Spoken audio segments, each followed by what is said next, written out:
যদি জনগণের ভোটে নির্বাচিত হয়ে আমরা রাষ্ট্র ক্ষমতায় বাংলাদেশ পরিচালনার ক্ষমতায় যেতে পারি, আমরা এই মাফিয়াদের, এই দুর্বৃত্তদের যে ক্ষমতাকে কুক্ষিগত করে বাংলাদেশের ৯৫% মানুষের সম্পদ ৫% মানুষের কাছে নিয়ে যাওয়ার যে রাষ্ট্র ব্যবস্থা রয়েছে সেটাকে আমরা ভেঙে চুরে চুরমার করে দিতে চাই এবং বাংলাদেশের জনগণের অর্থ সম্পদ বাংলাদেশে নিয়ে আসতে চাই। একটা প্রশ্নবিদ্ধ নির্বাচনের মাধ্যমে বা অন্য কোনো উপায়ে আমরা সংসদে যেতে চাই না। আমরা চাই জনগণ ভোট দেয়। আপনারা সবাইকে উদ্বুদ্ধ করেন জনগণ যাতে আগামী 12ই ফেব্রুয়ারি সকলে ভোট কেন্দ্রে যায়। বিশেষ করে আমি মা বোনেদের উদ্দেশ্যে বলবো, আপনারা অবশ্যই আপনারা ভোট কেন্দ্রে যেয়ে আপনাদের পছন্দের, আপনারা যাকে মনে করছেন প্রার্থী, তাকেই আপনারা ভোটটা দেন। তাতে করে জনগণের আশা আকাঙ্ক্ষার প্রতিফলন ঘটুক। এর মাধ্যমে যেই নির্বাচিত হয়ে আসবে কোনো অসুবিধা নাই, আমরা তাকেই সহযোগিতা করার জন্য প্রস্তুত রয়েছি। বাংলাদেশ জাতীয়তাবাদী দলের রাজনীতি যেদিন থেকে আদর্শকে লালন করতে শিখেছি তখন থেকেই জেনেছি আমরা ক্ষমতার জন্য রাজনীতি করি না। বাংলাদেশ জাতীয়তাবাদী দল শহীদ রাষ্ট্রপতি জিয়াউর রহমানের আদর্শে গড়া দল। আমরা বাংলাদেশের স্বাধীনতা, সার্বভৌমত্ব এবং বাংলাদেশের জনগণের অধিকার এবং গণতন্ত্র এই বিষয়গুলোকে আমাদের মৌলিক দায়িত্ব হিসেবে মনে করি। আপনারা দেখছেন যে কয়েকদিন যাবৎ একটি রাজনৈতিক দল আমাদের স্বাধীনতাকে প্রশ্নবিদ্ধ করার চেষ্টা করছে, মহান মুক্তিযুদ্ধকে প্রশ্নবিদ্ধ করার চেষ্টা করছে। আমি বলবো যে এই ধরনের অপচেষ্টা বাংলাদেশের জনগণ মেনে নেবে না। স্বাধীনতার 54 বছর পর এসে আমাদের স্বাধীনতার ইতিহাসকে, আমাদের ভাগ্য আসলেই খারাপ। বিগত 17 বছর একটি দল মুক্তিযুদ্ধকে কুক্ষিগত করে পকেটে ভরে তাদের ব্যক্তিগত সম্পত্তি বানিয়ে তাদের সকল অপকর্ম জায়েজ করার চেষ্টা করেছিল।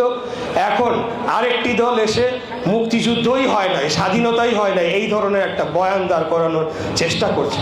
আমি বলবো যে দিল্লি নয়, পিন্ডি নয় অন্য কোনো দেশ, সবার আগে বাংলাদেশ। আমাদের নেতা দেশ নায়ক তারেক রহমানের এই যে নতুন স্লোগান, সবার আগে বাংলাদেশ, আমরা বাংলাদেশ রাষ্ট্রকে এমনভাবে বিনির্মাণ করতে চাই যাতে আমরা মাথা উঁচু করে আমরা দাঁড়াতে পারি এবং আমাদের উপর অন্য কোনো দেশে, সেটা যেই দেশই হোক, অন্য কোনো দেশের আধিপত্য কর্তৃত্ববাদ আমরা মেনে নেব না। আমরা বিশ্বের দরবারে বাংলাদেশ জাতি, আমরা মুক্তিযুদ্ধ করে দেশ স্বাধীন করে, কয়েকটা দেশ স্বাধীন হয়ে এরকম মুক্তিযুদ্ধ স্বাধীন হয়েছে, আপনারা ইতিহাস যে দেখবেন খুব বেশি নয় কিন্তু।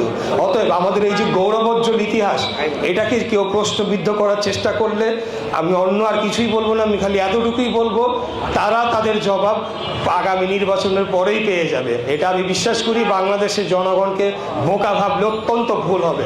বাংলাদেশে একদম নিম্নবিত্ত, নিম্ন শ্রেণীর যে কর্মজীবী ব্যক্তি রয়েছে, যার শিক্ষা দীক্ষা নাই, সেও জানে যে 1971 সালে কি হয়েছিল, সেও জানে যে এখন কি হচ্ছে বাংলাদেশে, বিগত 17 বছর কি হয়েছিল, কাদের কি ভূমিকা ছিল। আমরা শুরুর থেকেই বারে বলে আসছি, আমরা একটা নিরপেক্ষ তত্ত্বাবধায়ক সরকারের অধীনে একটা গ্রহণযোগ্য প্রশ্নবিদ্ধহীন নির্বাচন ব্যবস্থার মাধ্যমে শান্তিপূর্ণ উপায়ে রাষ্ট্র ক্ষমতার হস্তান্তর চাই। আমরা কোনোদিনও বলি নাই ভাই বিএনপিকে আইনে বসায় দেন। আমরা শুধু নির্বাচনটাই চেয়েছি এবং আগামী দিনেও গণতন্ত্রকে সুসংহত রাখার জন্য প্রত্যেক 5 বছর অন্তর নির্বাচন হবে। যদি আমরা নির্বাচিত হয়ে আসি, যদি আমরা ভালো কাজ করি, পরবর্তী 5 বছর পর জনগণই তার মূল্যায়ন করবে। আর যদি আমরা সেখানে ব্যর্থ হই তাহলে সমস্যা নাই, জনগণ যাকেই ভোট দিয়ে নির্বাচিত করুক, আমরা তাদের সাথে কাজ করে। কিন্তু এই যে বাংলাদেশকে বারে বিভক্ত করার যে চেষ্টা, আওয়ামী লীগ এতদিন মুক্তিযুদ্ধের পক্ষের শক্তি বিপক্ষের শক্তি বলে দেশকে বিভাজিত করে রেখেছে।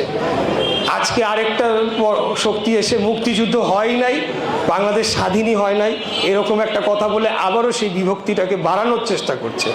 এই রকম বিভক্তি একটা জাতির মধ্যে যদি জিয়ে রাখা হয়, আমি মনে করি এটা অত্যন্ত চরম অন্যায় একটি কাজ, যেটা বিগত দিনের রাজনীতিবিদ এবং এখন কিছু রাজনৈতিক শক্তি এই যে চেষ্টাটি করছে, সেই অপতৎপরতাকে আমরা রুখে দিয়ে সবার আগে বাংলাদেশ, সবাই আমরা বাংলাদেশি নাগরিক, সকলে এখানে দল মত ধর্ম বর্ণ নির্বিশেষে, হিন্দু মুসলমান ধনী গরিব সকল শ্রেণী পেশার মানুষ, আমরা সকলেই সমান অধিকার ভোগ করার অধিকার রাখি এবং আমরা সকলেই বাংলাদেশের একজন একজন নাগরিক হিসেবে গণ্য হব। আমাদের মৌলিক অধিকার, আমাদের ভোটের অধিকার, কথা বলার অধিকার সকল সমান হিসেবে বিবেচিত হবে, বিচার পাওয়ার অধিকার সমান হিসেবে বিবেচিত হবে। এই ধরনের একটা আমরা বাংলাদেশ গড়তে চাই। এখানে আমার বাবার জন্মস্থান, আমার জন্মস্থান গোপীবাগে। আমরা এই শহরে বেড়ে উঠেছি। এই শহরের প্রত্যেকটি সমস্যা, আমরা নিত্যদিনের যে সমস্যাগুলো সম্পর্কে আমরা ওয়াকিবহাল রয়েছে। এখানে একটা সমস্যা রয়েছে যে গ্যাসের সঞ্চালন লাইন অত্যন্ত পুরানো এবং প্রায় 70 বছর পুরানো। এটা আমাকে তিতাস গ্যাসের এমডি অবহিত করেন, যার কারণে বিভিন্ন গ্যাসের যে পাইপলাইনের বিভিন্ন জায়গায় অবৈধ কিছু সংযোগের কারণেও যে পরিমাণ গ্যাস আসলে প্রাপ্য ছিল, গ্রাহক যারা লিগালি তারা সেই গ্যাসের লাইন তারা নিয়েছেন, সেখানে চাপটা থাকে না। এছাড়াও বিভিন্ন উন্নয়ন কাজ যখন হয়েছে, সেখানে নিম্নমানের উন্নয়ন সামগ্রী ব্যবহার করা, অর্থাৎ নিম্নমানের পাইপ ব্যবহার করায় বিভিন্ন স্থানে পাইপ লাইনেরও একটা সমস্যা দেখা দিয়েছে, যেটা দুর্নীতির কারণে হয়েছে বলে আমাকে জানানো হয়েছে। আমি আপনাদেরকে খালি সংক্ষিপ্ত এটা বলতে চাই যে আমাদের এই অঞ্চলে গ্যাসের সমস্যা একটা অন্যতম সমস্যা। জলাবদ্ধতা অর্থাৎ ড্রেনেজ সিস্টেম বিশাল একটা সমস্যা। সেটা আপনারা কি পরিমাণ ভোগান্তিতে পড়েন একটু বৃষ্টি বাদলার দিনে হলে আপনারা তখন সেটা বোঝা যায় এই এলাকায় আসলে যে সেখানে কি ধরনের সমস্যা রয়েছে।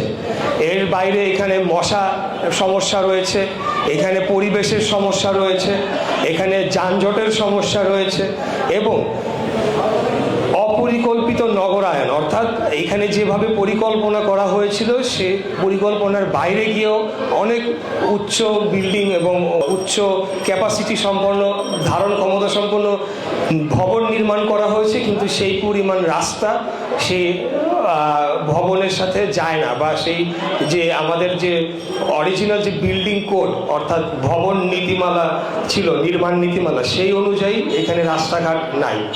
তো এই সকল সমস্যা সম্পর্কে আমরা অবহিত রয়েছি। আমাদের নতুন বাংলাদেশ গড়ার যে সংকল্প 31 দফার 3টি দফায় এখানে বলা হয়েছে যে স্থানীয় সরকার, এখানে আমাদের স্থানীয় সরকারকে আরও ক্ষমতাসীন করা হবে। স্থানীয় সরকারের মাধ্যমে ঢাকা শহরকে একটি বাসযোগ্য নগরী হিসেবে গড়ে তোলা হবে।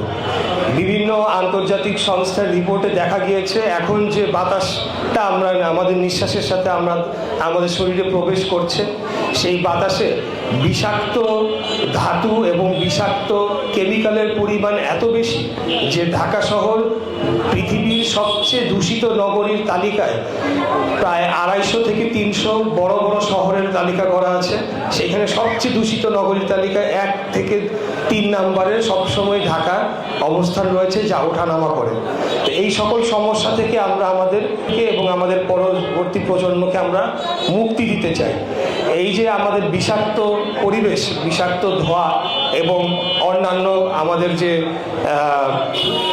সেখানে আমাদের খাদ্য বলেন বা বিভিন্ন রেস্টুরেন্ট বা বিভিন্ন বাজারে আমাদের যে ধরনের পরিবেশ থাকার দরকার ছিল, সেই স্বাস্থ্যসম্মত পরিবেশ না থাকার ফলে কিন্তু এখন আমাদের রোগীর সংখ্যাও দিন দিন বেড়ে যাচ্ছে।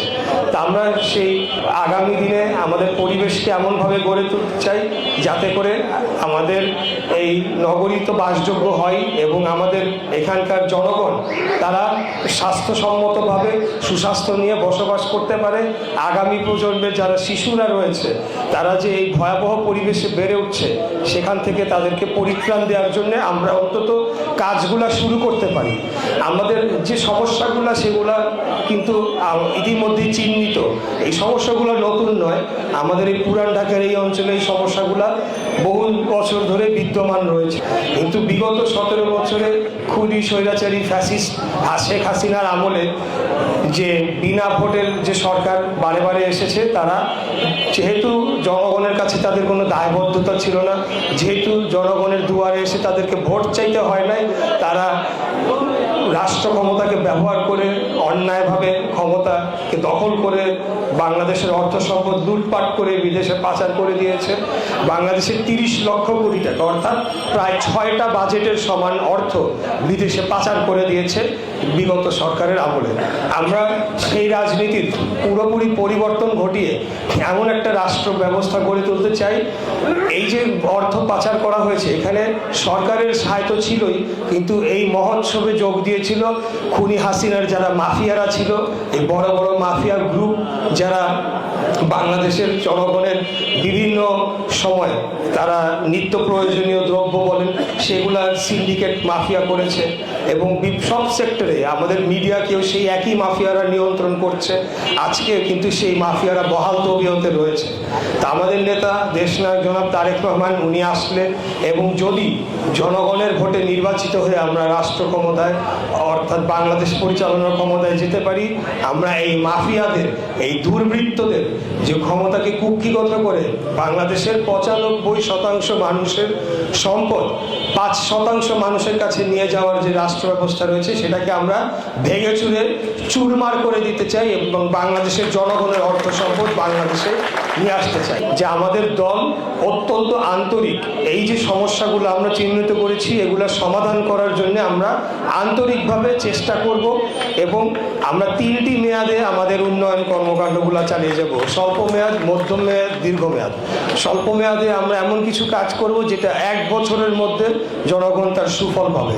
মধ্যম মেয়াদ যেটা 1 থেকে 5 বছরের মধ্যে আমরা সেটাকে ইমপ্লিমেন্ট করতে পারবো এবং দীর্ঘ মেয়াদে যে পরবর্তীতে নির্বাচিত সরকারগুলো আসবে তারা যাতে কাজ করে যেতে পারে সেটার জন্য যে রাষ্ট্র কাঠামো দরকার, যে রাষ্ট্র পরিচালনা ব্যবস্থা দরকার, যেটাকে খুনি স্বৈরাচারী হাসিনার আমলে সম্পূর্ণ দলীয়করণ করে আওয়ামীকরণ করে ধ্বংস করে ফেলা হয়েছিল, সেটিকে আমরা একটা গণতান্ত্রিক রাষ্ট্র কাঠামোতে পরিবর্তন করার জন্য আমরা আমাদের ভিত্তিটা রচনা করার জন্য আমরা কাজ করতে চাই। এটা হলো আমাদের মূল কথা। সবশেষে বলবো, আমি আপনাদের সন্তান, আপনাদের ভাই, আপনাদেরই ছেলে, আপনাদের ক্যান্ডিডেট হিসাবে কিন্তু আমি আজকে এখানে আসছি। আপনাদের কাছে আমি ভোট চাবো না, কারণ আপনারা আমাকে কিভাবে জিতিয়ে নিয়ে আসবেন সেই দায়িত্ব এখন আপনাদের। আমি আপনাদের সন্তান, আপনাদের এলাকার ছেলে, আপনাদের প্রতিনিধি হিসাবে যদি আপনারা আমাকে সংসদে পাঠানোর ব্যবস্থা করেন, ইনশাআল্লাহ এই এলাকার যত সমস্যা রয়েছে, ঢাকার যত সমস্যা রয়েছে এবং বাংলাদেশের স্বাধীনতা, সার্বভৌমত্ব এবং জনগণের ভোটের অধিকার, গণতন্ত্র, এই বিষয়গুলোকে সুসংহত করার জন্য এবং সেই বাংলাদেশ গড়ার জন্য আমি মুরব্বীরা যারা রয়েছেন তাদের সহ পেছনে যারা তরুণ প্রজন্ম সকলেই আমাদের মা বোনেরা রয়েছেন সবার দোয়া এবং সহযোগিতা কামনা করছি। এই হলো আমার আজকের বক্তৃতা এবং বক্তব্য। আমি সবাইকে আবারও ধন্যবাদ জানাচ্ছি। অত্যন্ত দীর্ঘক্ষণ অপেক্ষা করে আমার এই দীর্ঘ বক্তব্য আপনারা শুনেছেন। ইনশাল্লাহ আগামী দিনে রাজনীতির ফল যাই হোক, নির্বাচনে হার জয় থাকবে। এটা হলো গিয়ে নির্বাচন যখনই করেছি তখন থেকে এই মানসিকতাটা আমাদেরকে ধারণ করতে হবে। এখানে জিতও হতে পারে, হারও হতে পারে, কিন্তু সে হারের ভয়ে আমি ভোট কেন্দ্র দখল করে জনগণের ভোটের অধিকার লুণ্ঠন করব, সেটা আমরা কোনোদিনও হতে দিতে চাই না, হতে দেব না ইনশাআল্লাহ। জনগণের ভোটের অধিকার পবিত্র আমানত, সেটাকে আমরা রক্ষা করে আগামীর বাংলাদেশকে বিনির্মাণ করব। আমৃত্যু জনগণের পাশে থেকে রাজনীতি করে যাব, জনগণের অধিকারের পক্ষে লড়াই করে যাব, এই ওয়াদা করে আজকে আমার বক্তব্য শেষ করে আপনাদের থেকে বিদায় নিচ্ছি। খোদাফেজ। বাংলাদেশ জিন্দাবাদ, বাংলাদেশ জাতীয়তাবাদী দল জিন্দাবাদ। শহীদ রাষ্ট্রপতি জিয়াউর রহমান অমর হোক। দেশনেত্রী বেগম খালেদা জিয়ার সুস্বাস্থ্য কামনা করে ওনার জন্য দোয়া চেয়ে আপনাদের কাছে আবেদন করছি। আমাদের প্রাণপ্রিয় নেতা যিনি আগামী 25 তারিখ বাংলাদেশে প্রত্যাবর্তন করবেন, সেই নেতা দেশনায়ক জনাব তারেক রহমান জিন্দাবাদ। আসসালামু আলাইকুম।